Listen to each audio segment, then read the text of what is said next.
Welcome back, everybody. So now we'll begin with the breakout session. So if you're in this room, this is breakout session 1 on policy and advocacy, and then the breakout session 2 is the one that has a student panel and student debate and then an expert panel.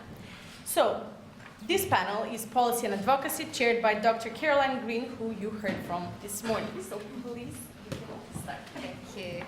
Thanks everyone for joining us. So yes, I'm manager at the Middle East Centre here at the LSE, and it's my privilege to introduce our esteemed panellists for this session on policy and advocacy. We'll start from hearing from Muna El Tahir, who is the country director in Sudan at Practical Action. She has over 20 years of experience in the field of humanitarian and development work. She is passionate about gender issues, social equality and human rights, and is committed to promoting poverty eradication, sustainable development and social change. We'll then hear from Mina Kozlucha, who is a PhD student in the Department of International Development here, with an interest in agrarian political economy, the political economy of global value chains and class relations. Her research explores the underlying dynamics and consequences of the adverse incorporation of migrant labour into global value chains, with a specific focus on the agricultural sector in Turkey. Prior to joining the LSE, Mina worked as a research assistant at the European Research Council project, The New Politics of Welfare, towards an emerging markets welfare state regime. In 2020 to 21, she was a visiting researcher at Koç University Centre for Asian Studies, and she continues to act as a supervisor and researcher at the Koç University Belt and Road Initiative Lab. And finally, we'll hear from Nubak Pis Yashim, who is a final year PhD researcher at the Centre for Agroecology, Water and Resilience at Coventry University. Her expertise lies at the intersection of gender, agriculture and food systems, with a particular focus on food and seed sovereignty, feminisms and agroecology. Her current research critically examines the role of women in African food systems, employing ethnographic and participatory methodologies to explore the complexities of power within rural Zimbabwe's seed systems through the lived experiences of women. And through the conversations and the presentations that we'll be having in this panel, we've been reflecting on the following questions. So where should policy and advocacy initiatives focus on achieving change to advance women's rights and opportunities in agriculture? And how can these initiatives bring together frameworks on sustainable development, climate change and women, peace and security? Reflecting on the key opportunities on the horizon, and thinking a little bit more about how the voices of women working in agriculture can be amplified in advocating for change. So Muna, I'll pass over to you. Thank you. Thank you. Pleasure indeed to be here today, and happy International Women's Day to all of us here and to the women in the globe. As a development practitioner, I would like to reflect some practical experience in the field there and reflect some success stories and good examples for politicians to follow and to formulate policies to make changes into people's life, into women's life. Undoubtedly, women, they play a very crucial role in food production, economic stability, and livelihood. Livelihood of the household. In spite of this crucial role, women are facing tremendous challenges in their life to reach their full potentials. The challenges have been indicated by many of the previous panelists, and when I see the reality and hear people speaking about the status of women, I feel that every day should be the Women's Day, not only 8th of March. Simply because we have a lot to do and have a long walk to reach where women can have their full potentials and make the change that they deserve and live life of dignity. I'll briefly speak about the challenges faced on ground from a very practical perspective, and then I'll go to represent some of the projects implemented by Practical Action in Sudan and where else, and how and what would be needed to make the changes as a policy indeed. Okay, women face, in Sudan particularly, they face the challenge of the conflict and displacement. And very good example for that, when the displaced happened, when the war broke 2 years ago, the women was about to have their yield, their harvest. And when the conflict broke, they left everything. So they don't have access to their land to harvest their crop. And these kind of challenges prevent women from investing in long term and getting like project of more than a year or so, or more than a season or so. Secondly, the limited access to land and social barrier. Women in agriculture in Sudan and where else in Africa, their agricultural activities are unpaid for. They treat it as their duty, they should do, and without even being appreciated, unfortunately. And they deal with it as their duty toward their family, in taking care of the kids, cleaning the house and cooking and do some agricultural activities.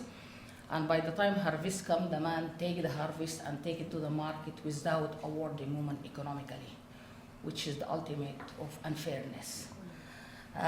Secondly, the restriction to market. Women, because of the social barrier, again, women have no access to market. They have a very weak bargaining power. So when the women are female-headed household, divorcee or widow or whatever, they get exploited by the mediator and by the traders, and they get their crop in a very low price. And secondly, the climate change. That's another big challenge for the women, because the unpredictable rainfalls, desertifications, and other climate change challenges prevent women from having long-term investment. Last but not the least, the financial support. Because women, they have no right to own a land. Land tenure is a challenge, inheritance is a challenge. They cannot get microcredit and financial support. With their high level of illiteracy, they cannot also manage the credit they get, if they ever get it, from the small trader within the village.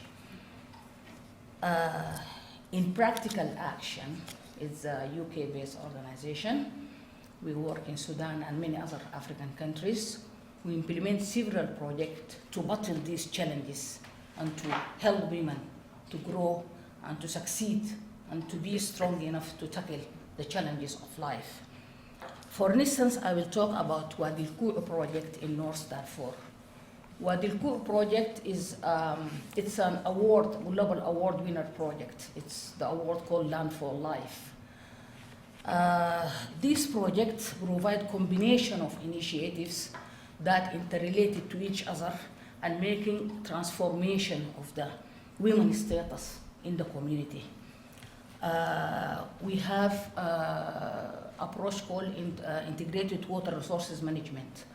This approach is provide water harvesting facilities, which enhance the recharging of the land underground and provision of water points and constructing big dam for water harvesting. And this is provide sustainable source of irrigation, sustainable source of for the animal use, water, and sustainable source of water for human use, which is a big enemy of the climate change challenges. Secondly, also we have natural resources management approach, where they do lots of forestation, agroforestation, a community forest, which is like hundreds of hectares have been treated as fertile land, and they provide green belt throughout for preventing desertification. And also there is a peace building issue in this, as the conflict is one of the challenges faced by women. We provide the resources, which is a source of conflict. Like one of the reasons of the conflict is the scarcity of resources and lack of accessibility to resources. So we provide water, we build demarcation for the corridor for the animal to pass, which will prevent the conflict between the pastoralists and the farmers. And also, we have a farmer school. This is provision of knowledge, and this is practical action known to that. Is provision of knowledge to the women. They give them knowledge they need to increase their production and productivity, beside the inputs, seed and seedlings and other stuff. And this is proved to be very, very, very successful because it greatly increased the production of 1 hectare from 5 sacks to 50 sacks, which is 100 times. Another example, it's also in the eastern part of Sudan. It is agribusiness, which is using smart technologies and providing inputs for women so they increase their production again.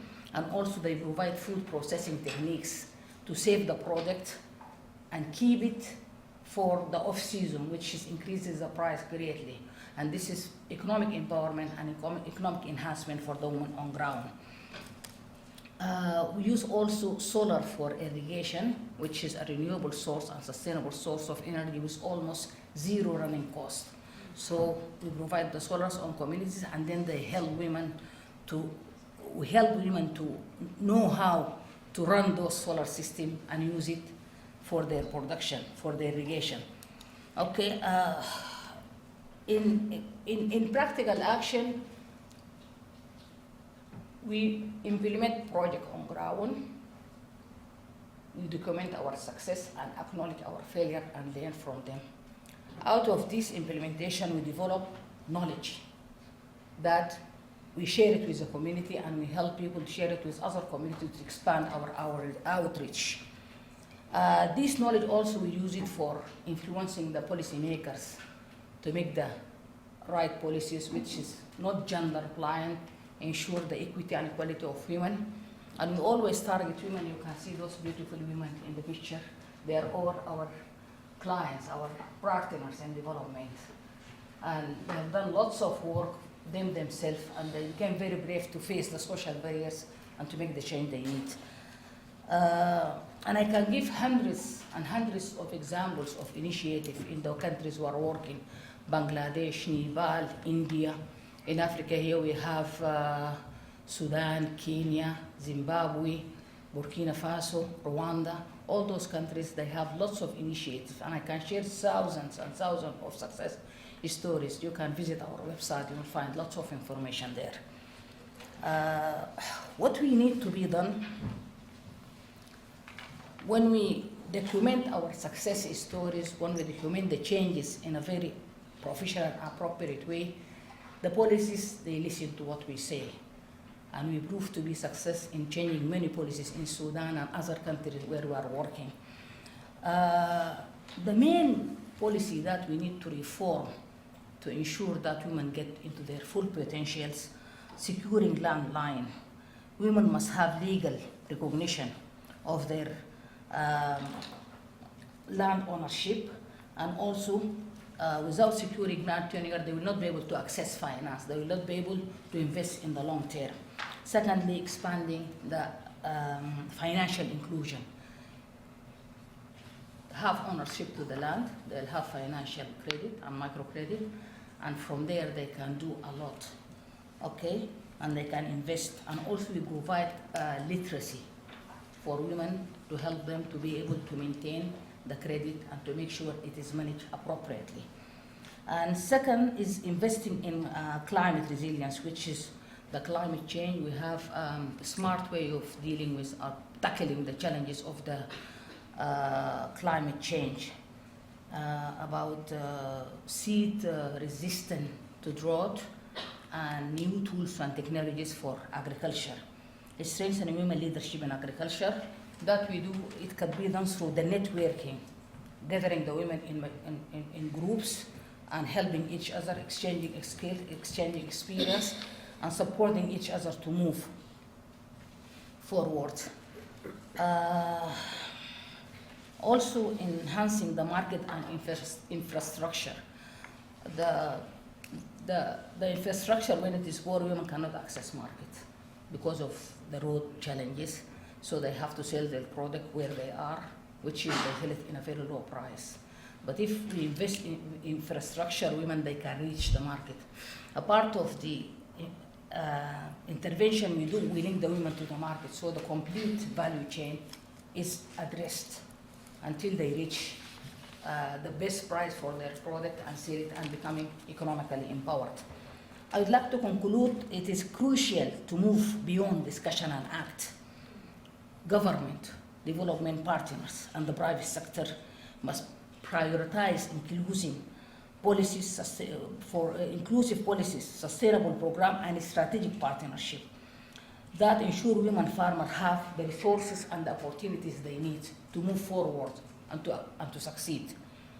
And it's also the responsibility of us as human beings. We need to be committed, dedicated to ensure each effort made by women, no matter how small this effort should be socially recognized and appreciated and economically awarded for.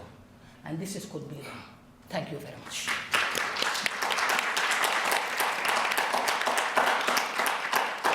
Thank you so much, Muna. Really powerful words around partnership and recognition. So thank you. Mina.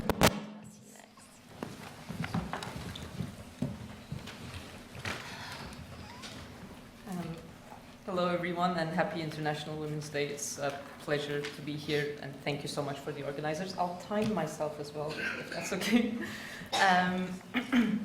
So today I wanted to talk about a group that I find sometimes gets neglected within conversations like this, but I was happy to hear about some shout-outs in the earlier panels. That is women who work as wage laborers within agriculture. And I'm doing this based on my PhD project. So my wider PhD explores sort of the interplay between transnational capital and migrant labor at the bottom of global supply chains. And I do this through examining the labor and production relations within the hazelnut supply chain in Turkey. So I have my quarrels with this supply chain or the value chain framing in general, but I think it still is an interesting one to examine the impacts of agrarian change on women, especially since this framing comes quite like loaded with certain sets of expectations as well as criticisms within different ends of the political spectrum. So, for example, in the 2020 World Development Report, which is the World Bank's sort of flagship report detailing what's in vogue in development, it was trade for development, and it had sort of a cautious but a nevertheless optimistic approach about what value chain inclusion could entail for women, and it was arguing that it could lead to upgrading in certain cases. But this is contrasted by the critical scholarship and advocacy on the subject, who kind of warn us that chains can perpetuate pre-existing systems of oppression through making local actors vulnerable to sort of global forces of competition. So previous works have shown how cocoa production in Ghana, for example, resulted in the exploitation of unpaid family labor, or how cashew production in Mozambique sort of ends up occasionally reproducing existing gender divisions of labor. So through my case example today, what I want to do is to highlight the diversity with which developments within agriculture impact women, in fact. So my general argument / hope going forward will be for policy initiatives to engage head-on with this diversity without resorting to sort of either simplistic understandings or performative acts of care, which unfortunately we do sometimes see. So I'll elaborate a bit on my case study. So I'm looking at the value chain of the hazelnut. And so Turkish hazelnuts account for 70% of global production and 75% of global imports. So it's an important export commodity for Turkey, but because it is used as an industrial input within the production of sort of chocolates and sweets, it was Pancake Day last week here, so we saw Nutella make a thing. It gets integrated into these value chains as well.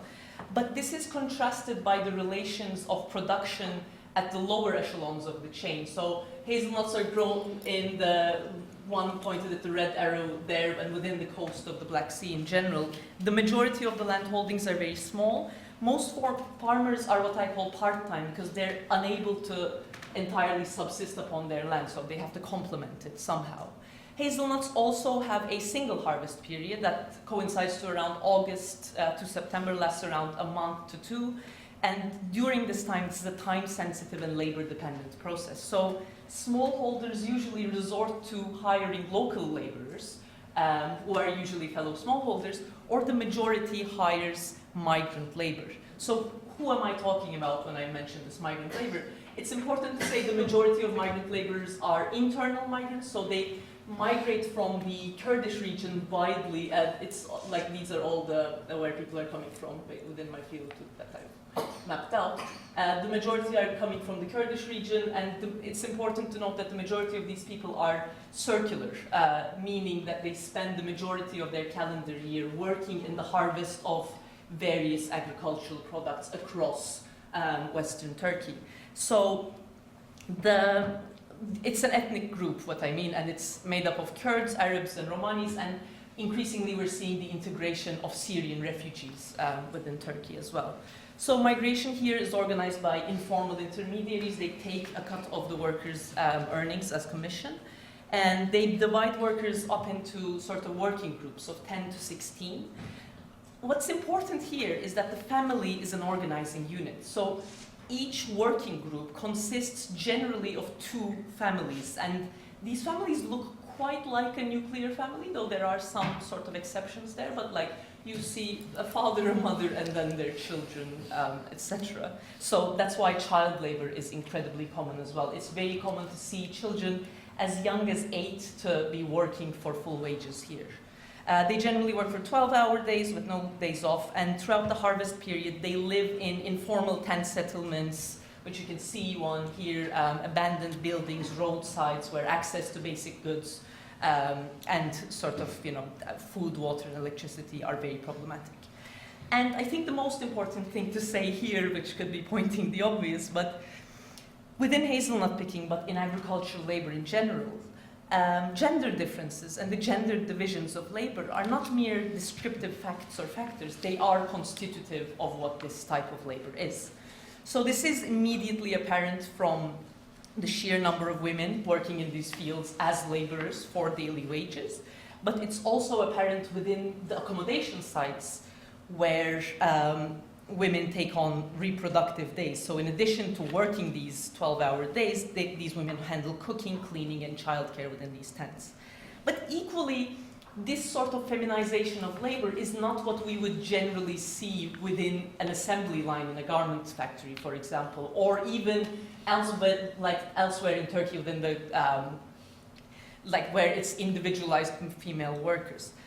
However, rather, this integration as well as exploitation and resilience gets channeled through the family. And here I'm talking about the family in a dual sense. So simultaneously, family here is a private protective unit, what probably we understand to be as the family, but also it is a regulatory unit that is deeply embedded into the labor force. So I'll elaborate through some examples here. So firstly, being a part of a family, I think here emerges as the conditionality for labor force participation for women. So numerous women whom I have spoken to have assured me that their husbands would never allow them to work outside agriculture since it would be considered improper.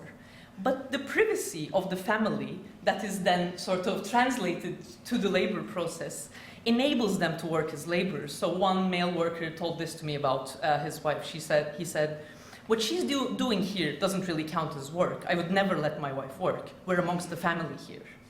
And by the same token, the migrant families do not really view their earnings on an individual basis. I think this is common elsewhere in the global south as well. But since year-round reproduction is super precarious for the majority, the family farm enables them to pool their resources for collective survival. In enabling this collective survival, and once again, women emerge as crucial actors. So worker families seasonally recruit distant relatives, generally young unmarried women, to join them to make up this sort of working group. And young girls take on care responsibilities for even younger siblings and so on. So much so that the primary reason for many previous migrant workers to no longer work in hazelnut picking is not upgrading, it's not finding a permanent job, is to no longer have enough young unmarried women within the family. So, and this is not a super straightforward process, I think, as well. So this embeddedness simultaneously allows the families to be able to make reproductive claims to the employers as well, because it is so embedded. So within hazelnut picking, the cook gets double wages. And this is a sort of remuneration that we don't see elsewhere quite often, but sort of like, so these households almost acknowledge the importance of reproductive activities as well. But simultaneously, the patriarchal nature of the family kind of eliminates women from the decision-making processes and allocation of resources. So this safety net, as it were, emerges as something that simultaneously protects women as well as entangles them, which is, yeah. So, and I don't think sort of international organizations or NGOs and policymakers are unaware of this. Recently, there emerged many corporate social responsibility projects, mainly due to multinational involvement, targeting women and children within hazelnuts. And gender equality and uplifting of women is of utmost urgency, supposedly here. But rather than seeing the full picture, many times, which the full picture to me is the co-constitution of labor and gendered exploitation, these initiatives seem to only engage with half the story. So, in other words, while they're more than happy to call out the role of patriarchal families, cultural practices, and lack of women's education in facilitating things like child labor or health and safety concerns that arise within these tent settlements, they don't seem to acknowledge the precarious labor conditions that force people within these conditions and within sort of mobilizing the labor of their children. So we see them setting up scholarships for young girls, talking to women about gender equality and educating them on proper hygiene practices and health interventions within tent settlements. But I think sort of these apolitical and indeed sort of decontextualized promotions of a self-help path out to empowerment can, well, it can A, end up triply burdening women, and B, result in us taking their working conditions, or in other words, the wider structural conditions for granted. So, and I think the challenge here, and it sounds like a hopeless message, but I think there are sort of glimmers of hope and resilience and instances of agency assertion, even if we do commit to seeing this sort of full, complicated picture. And I'll end on that. Thank you so much. So much, Nina, really interesting on, again, on recognition and what constitutes work and double burdens. So thank you so much. And I'll pass now to you all. Thank you. Hi, happy International Women's Day. Happy to be here. Nice to meet you all. I'll be speaking about seeds and women in seed systems. Every life starts with a seed, and every agricultural practice starts with a seed, and the seed is an intricate part of agriculture. However, seeds are not just biological entities, but they embody history, they embody knowledge, they embody identities of women, and also like ways of life and every lived experience. However, like as my fellow panelists have spoken about, there is this approach that looks at one side of the coin, where we speak about so much inequality, so much oppression about women and vulnerabilities. And when you bring women and agriculture in Africa, the first things that jumps at you is inequalities, oppression, and all of that. Now my research aims to look at the other side of the coin. Do women have any power within seed systems or within food systems? And so I did an ethnographic participatory research in Zimbabwe, living in a community of women who are agriculturists. And so when you look at this picture, I wonder what you see. Do you see people that need empowerment or people who have some power? And these are the messages I'm trying to kind of remove this simplistic approach that agriculture is very complex, especially in the African context, and it's very embedded in the lived experience and everyday lives of women. And their engagement with food or seeds is not abstract from what they do in their everyday lives. It's part of their everyday lives. So within seed systems, there are very two dichotomous discourses within seed systems. On one hand, there's a strong advocacy for the industrialization of seed systems and agriculture, which is characterized by the promotion of improved hybrid seeds, monocultures, reliance on synthetic input. This model, however, is rooted in colonial legacies, modernity, and philanthrocapitalism. And they aim to integrate women into commercial seed markets under the pretext of economic empowerment for women, engaging women in commercial seeds to bring about economic empowerment.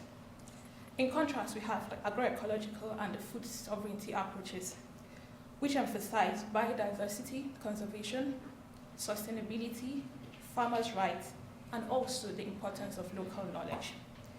These systems advocate for agricultural systems to operate in a harmonious way with nature, drawing on traditional agricultural practices, combined with research, technology, and indigenous knowledge, which is often devalued and often silenced in conversations around agriculture. Now, this brings us to the question of power. Where do women have power, and how do they have power? For generations, women in Africa have been custodians of seeds. What we know that is very common knowledge is agriculture in Africa is gendered. And my question is, these roles, are they a form of gender inequalities, or they are just differences? And how do we look at these, and with what lens do we look at these? And so women have deep knowledge about seeds, about food systems, about the environment, which are so embodied in their everyday practices. Now, therefore, they control these seeds because they are in their hands. They can regenerate these seeds, and they can pass on the knowledge across generations. Now, we see two small kids in here engaging in seed selection with their parents, which they engage in these systems from childhood onto adulthood. And this is a continuous process. And in these systems also, women continue to experiment on seeds, adapting to climate change, adapting to different political environments and even economical environment. While there's so much being said about the economies of seeds and why women should be embedded into the commercial aspects of seeds where the hybrid seeds are, now the question I pose is, who controls seed systems, and who has control, has the power? So if we take out the seeds from women and give it to corporate industries, who then has the power? And what happens to the control that women have over their seeds? We're being faced with climate change, we're faced with insecurity, where we have displacement. There are histories about colonization where women who are African braided seeds in their hair during colonization, and were able to carry on their knowledge and their seeds and have passed that around across generations. Now, if we take out those seeds and give it to the corporate industries who hybridize these seeds, and women cannot regenerate these seeds, we take away the autonomy and the power that they have and give it to corporate industries, where women have to depend not just on the seeds, but they cannot regenerate the seeds that they purchase from these corporate industries. This shifts the economy, this shifts the whole power to the corporate industries. And so while we look at the importance of industrialization of seeds, it's also very important to look at the complex dynamics of the food systems. Where do women have power? And in our approach to women empowerment, are we disempowering women through different processes, or are we empowering women? And this is where agroecology and food sovereignty ideologies and discourses have a strong role to play, in that they acknowledge indigenous knowledge, acknowledge indigenous practices, and how do these consolidate and keep power and control of resources and systems of production in the hands of farmers, women, peasants, and indigenous peoples who have always nurtured these resources and have passed down these resources and the knowledge across generations. And so in thinking about policies and how we include women, it's not just enough to look at how do women's voices get integrated into policy, but how are policies disempowering women? Lots of policies trickle down from global systems down to the local systems. And in certain African countries, there are laws that criminalize women from exchanging their seeds or selling their seeds.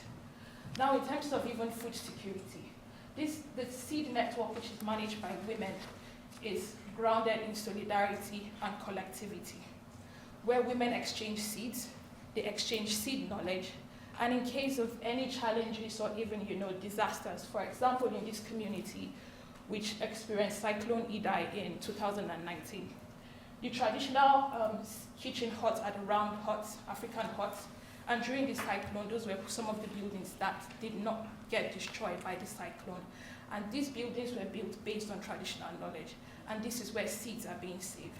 So in terms of recovery after such a disaster, those traditional seeds that could be regenerated were being able to be shared across these systems of networks.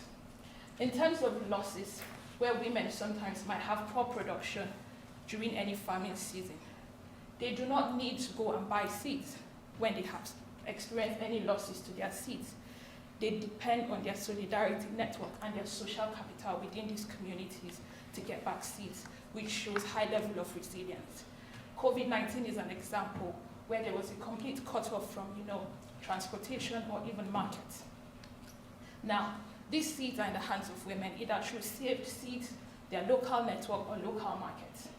And for them, they were able to still continue growing and be able to be resilient in the cases of situations like COVID or even Cyclone Idai. And again, look, it brings back the question of the power and the control.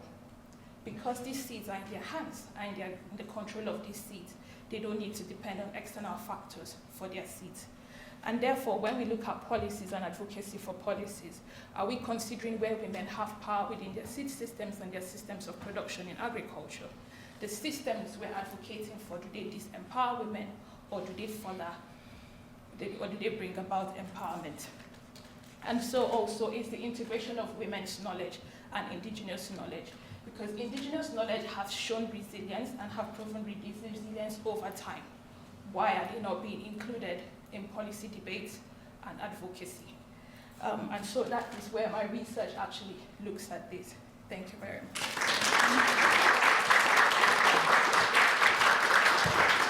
Thank you so much, and really important reminder on the importance of taking a gender analysis to policy recommendations, reflecting on an early stage whether this is actually disrupting or empowering women, and really interesting to hear about women's resilience and resistance around seeds.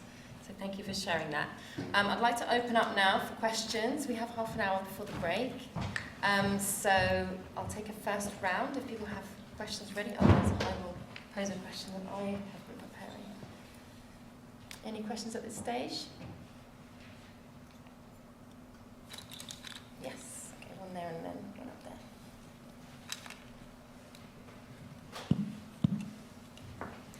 Thank you. Please do introduce yourself as well. Thank you. Thank you so much. I'm Dina Zayed, and this is another excellent panel, and I just want to take this as an opportunity to say thank you to the organizers of a very well curated and cohesive and very thoughtful conference, so thank you.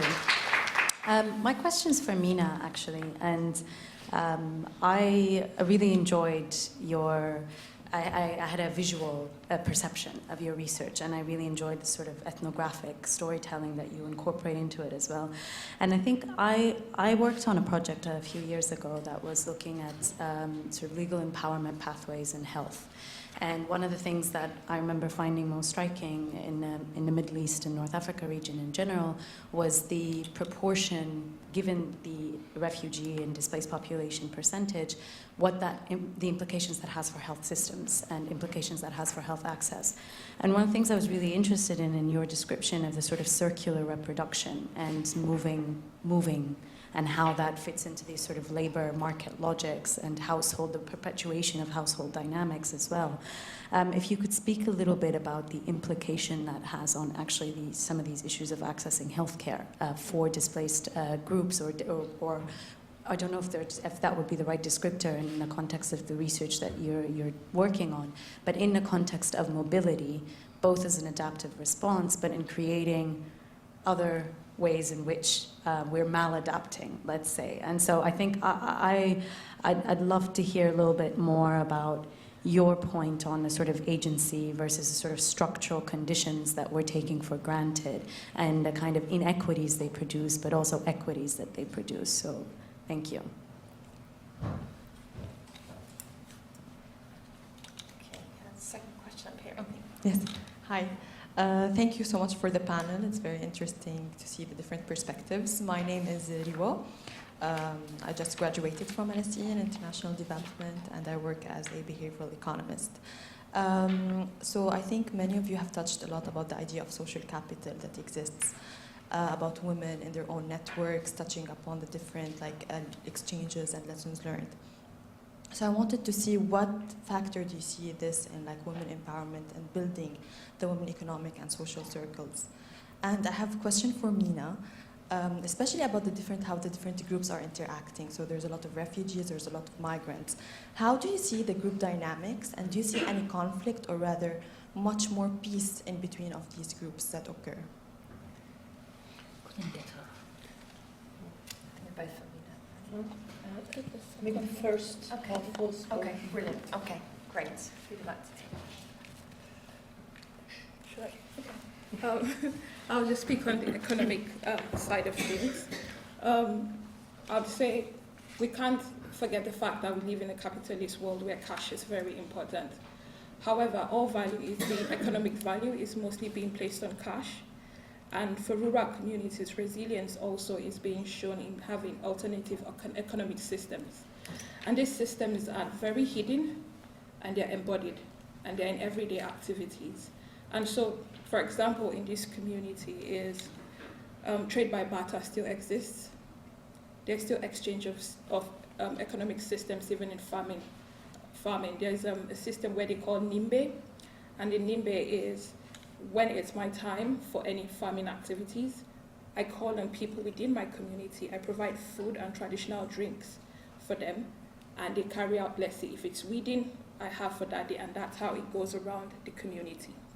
And so this, you cannot give an economic cash value to it, but yet it still has an economic value. And in terms of markets, the notion of markets, I think, is one-dimensional, but markets are supposed to be, they're very complex. And in terms of Africa and the rural setting, it's different. And so we can't be looking at, okay, just the cash value. While they have a system where, they engage in systems that bring cash, and they also engage in the hidden economic systems within the communities. And so it's that cohesion in thinking around the economies is how does it fit into the realities of the communities that this is working at.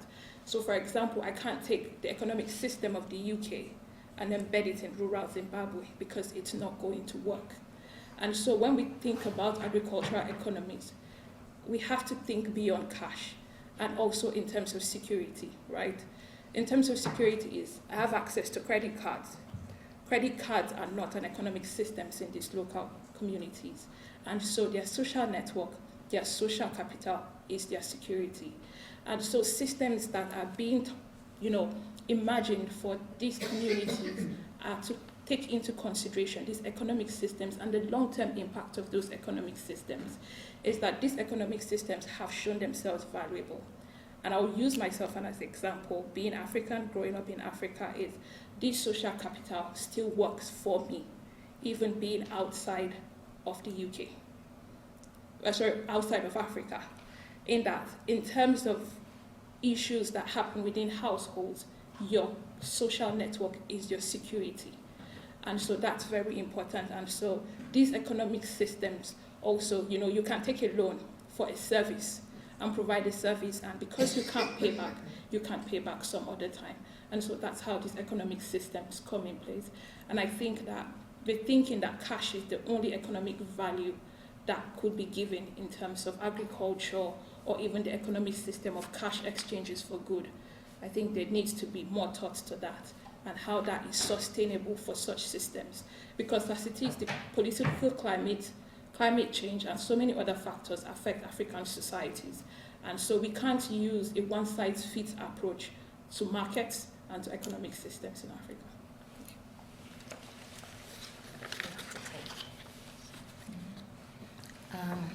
I missed the part, your question about conflict. Could you please repeat the question? Yes, so it's about how the current agricultural system can reduce conflict between different groups, especially migrants or people from different religious ethnicities and sects.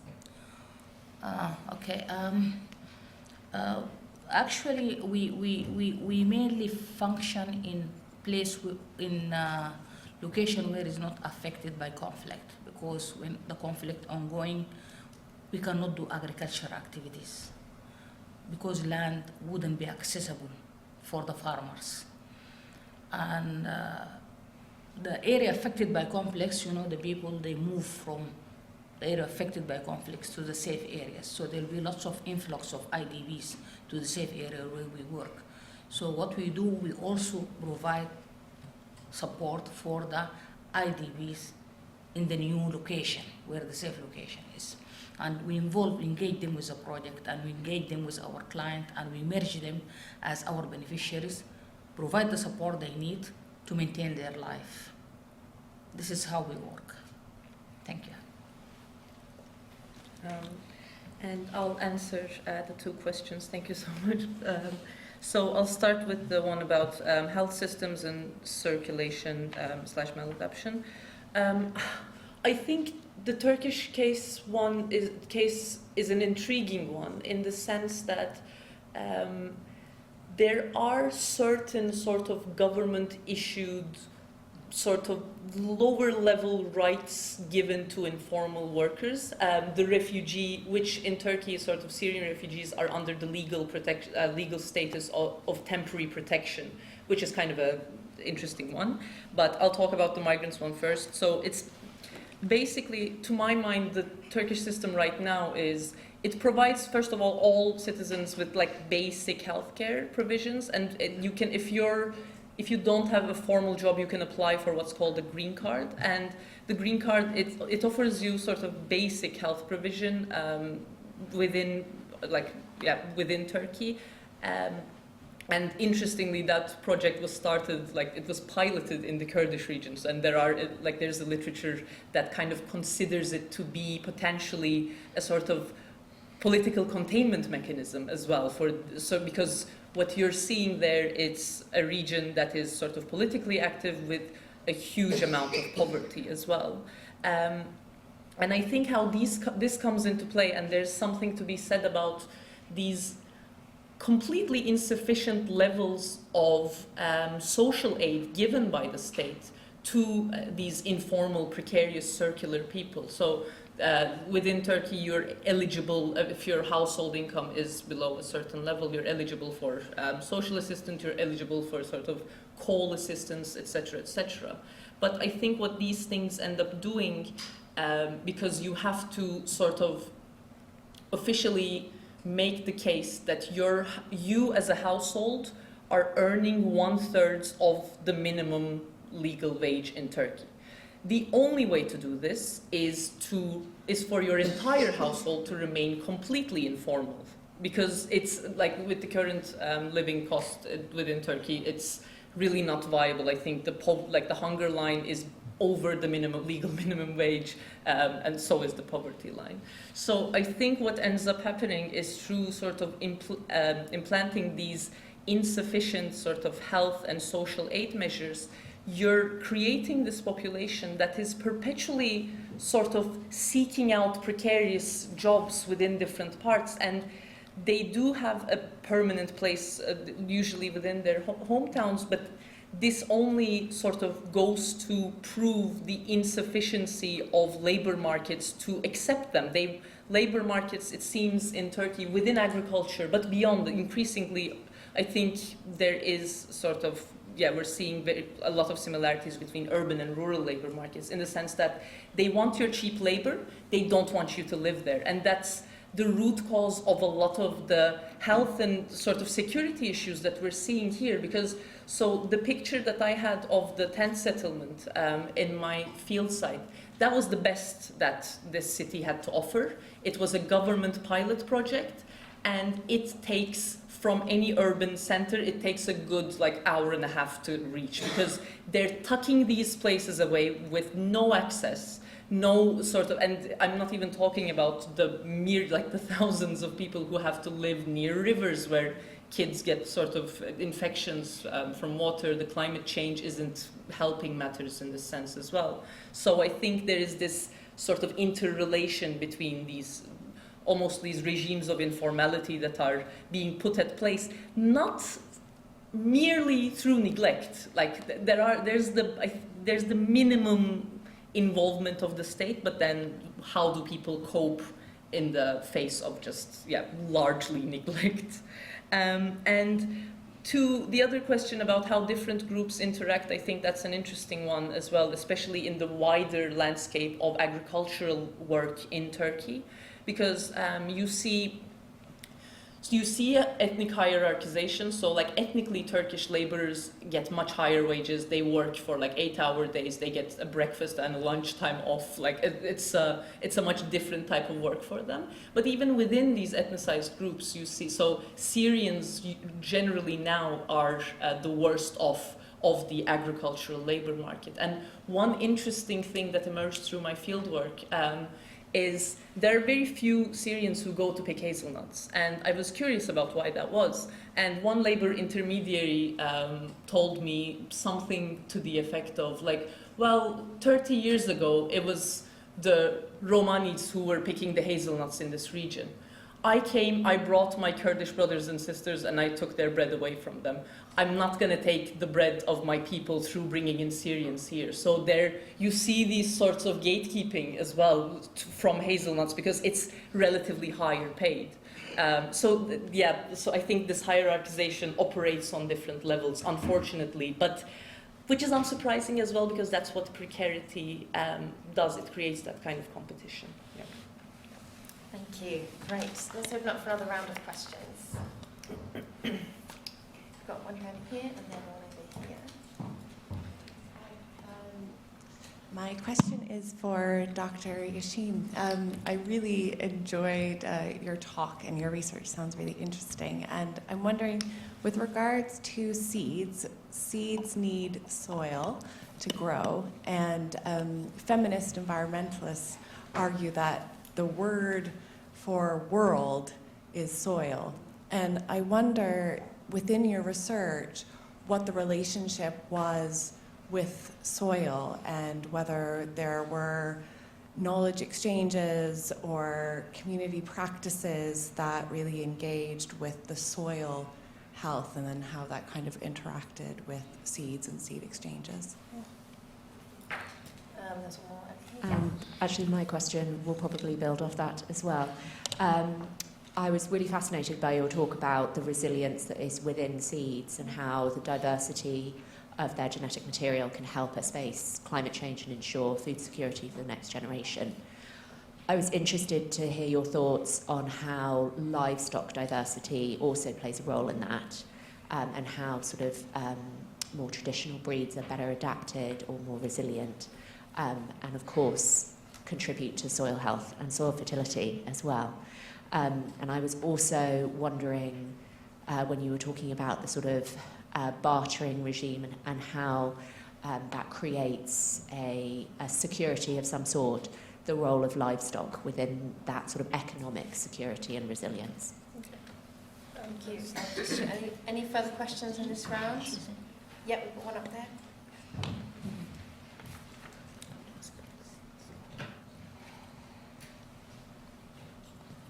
Hello, thank you so much for this fascinating session. It's not really, perhaps it's a question and a comment. Throughout the discussions, I'm thinking about social insurance systems and where they are from agricultural workers, really. So the previous session and this session really highlight that social insurance systems, the way the world knows it, does not really apply in this scenario, and that pushed many women actually to seek conditional cash transfers or non-contributory social assistance, because they cannot afford getting into social insurance system. They cannot afford paying regular contributions, but also sometimes regulatory framework do not see them. And even if the regulatory framework include provisions for them, it's hardly, from experience and from research, they cannot enroll because the procedures are very difficult for them. And they need so many years to accumulate until they get this pension. So that really highlights the dilemma of the agricultural work, how to protect workers, women workers in agriculture sector.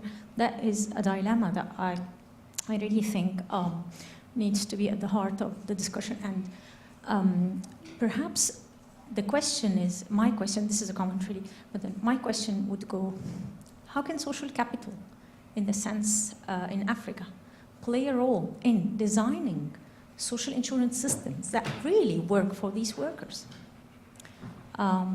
We are trapped in the situation, as Mina correctly says, that women actually, or not women, informal workers, in most of the time, would actually avoid getting social insurance to be able to be eligible for the cash transfers. Because they cannot afford paying, they won't have the number of years, etc., etc.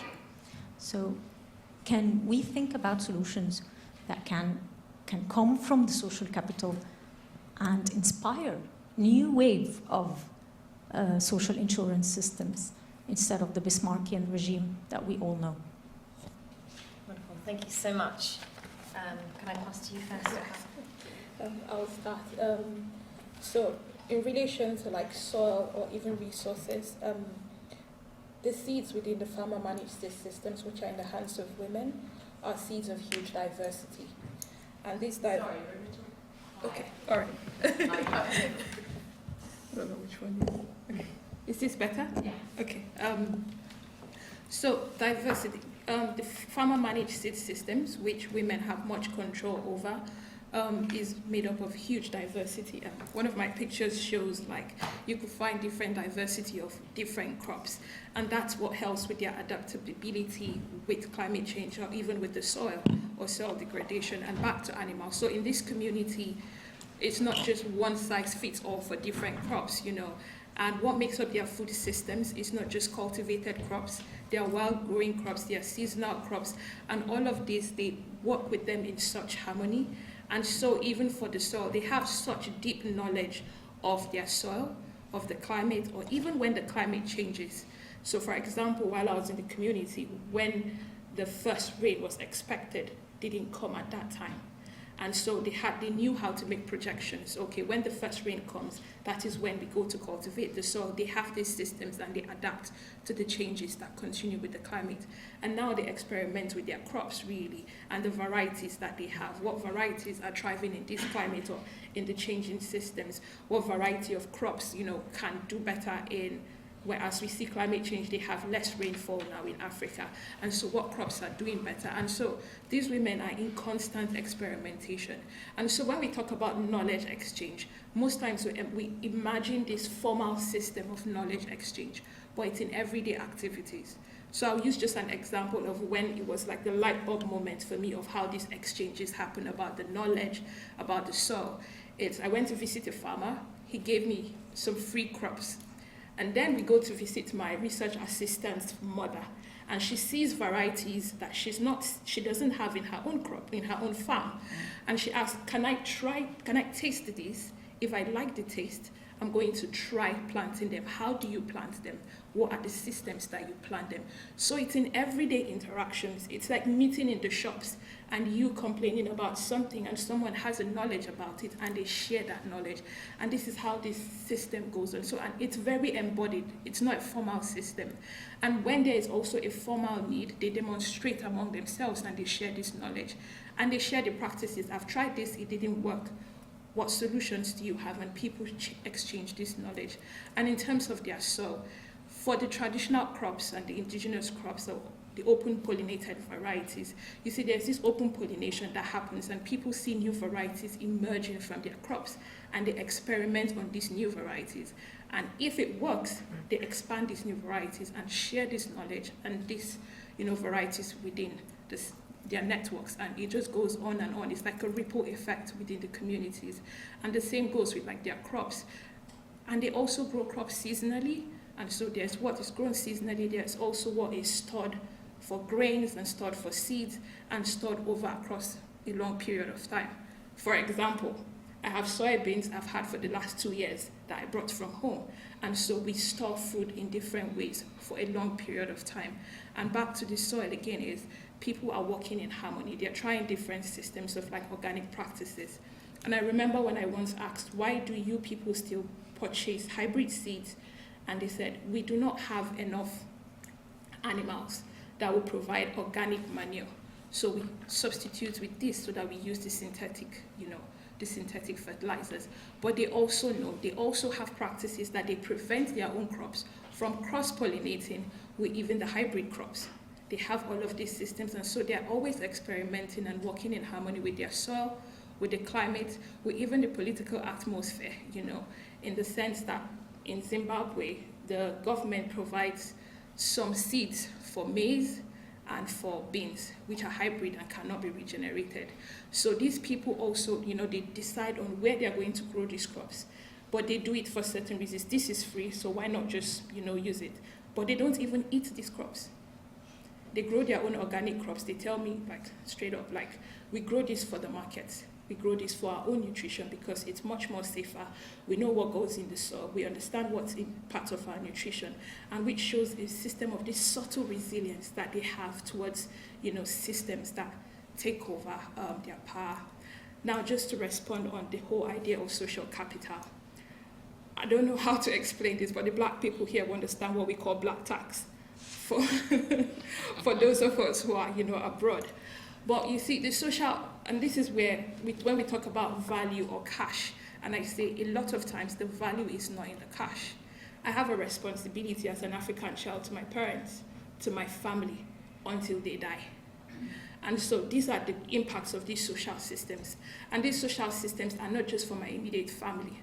It trickles down to my cousins, to my nephews, to my nieces, to my community, back to my village. And so something can go on in my village and I'm being called and say, this is going on, you need to contribute to this. And this is how these social systems work, and these forms of security work, and they're very embodied and they're based on relationships. And so, how do we integrate this? I don't know how to integrate this into a formal system, and I think formalizing this breaks, the whole system, because it's deep on relationship, on collectivity.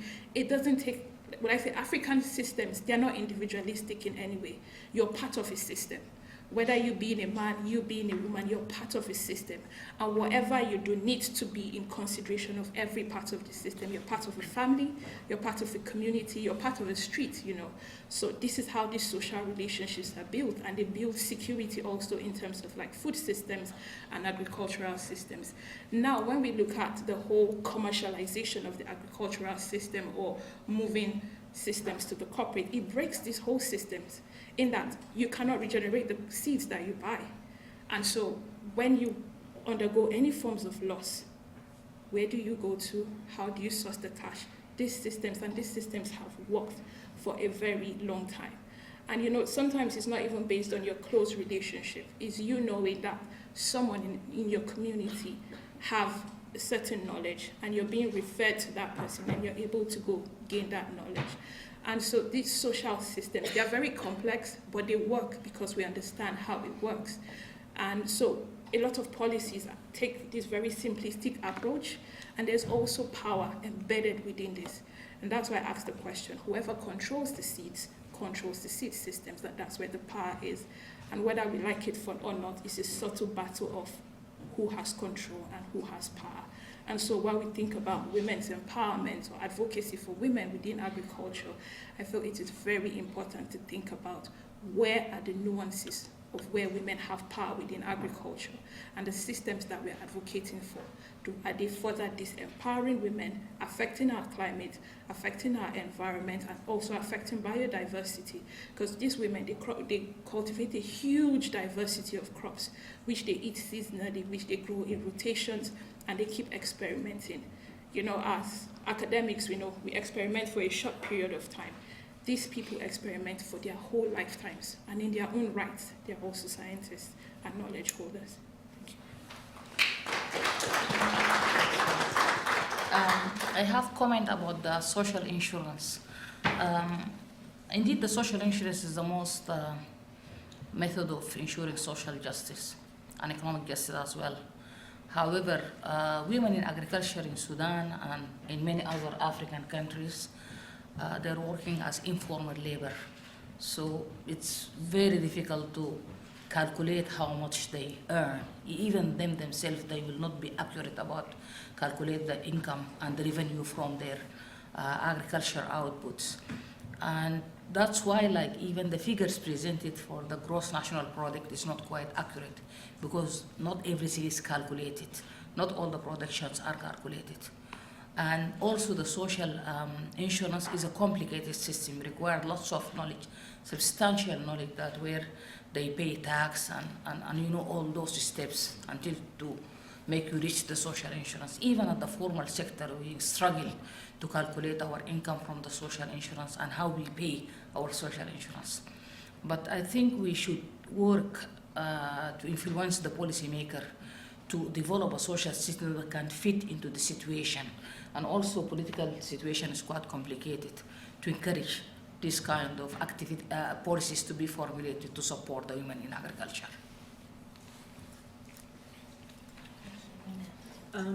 I don't have much to add to that. Like, I'll second everything said, and I think maybe what emerged, what I was thinking when both of you were speaking, is that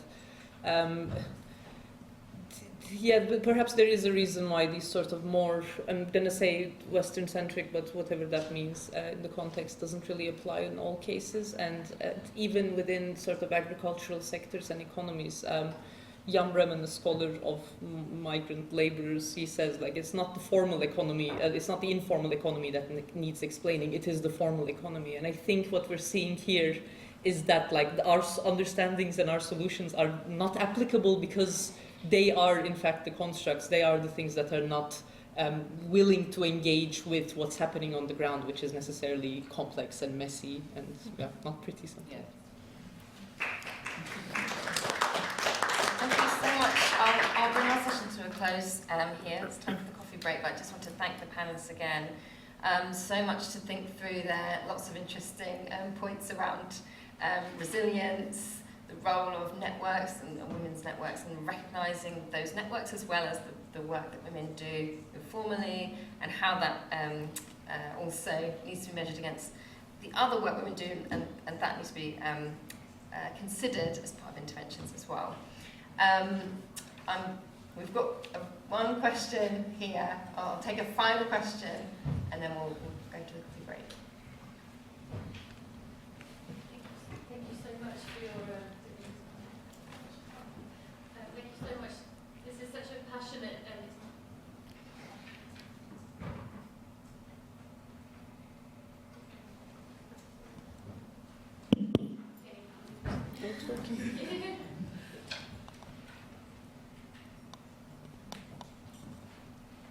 Thank you so much. It's not so much a question as just to, because this is a policy and advocacy forum, and this issue of seeds, I think there are lots of people who are passionate about it.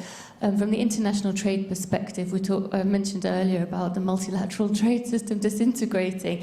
So people have shifted their attention away from international trade, but the fact is that so many countries now are choosing bilateral trade agreements to gain access to other people's markets. And this is really important to highlight in the context of seeds, because those countries if we want to talk north-south, countries in the north are forcing developing countries to sign away their ability to save, share and breed their seeds through two ways. One of them is forcing them to sign the UPOV agreements, and the other way that this is happening is through introducing intellectual property chapters into trade agreements, which were not part of the WTO system.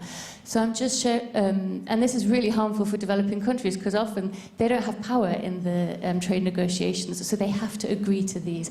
So I just wanted to highlight that in the UK there's a group of NGOs, including CAFOD and the Trade Justice Movement, who have campaigns at the moment trying to lobby the government to stop UPOV from entering in trade agreements, and to stop them negotiating intellectual property in the context of bilateral trade agreements. So if you're interested in using your voice to support this seeds, I don't know what to call it, culture, ecosystem, way of life, then please check out these campaigns which are on at the moment. Thank you.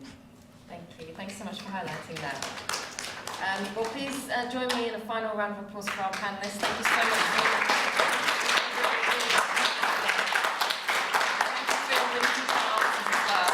and for keeping to time in your presentations. It gives lots of time for discussion, so thank you so much. Thank you.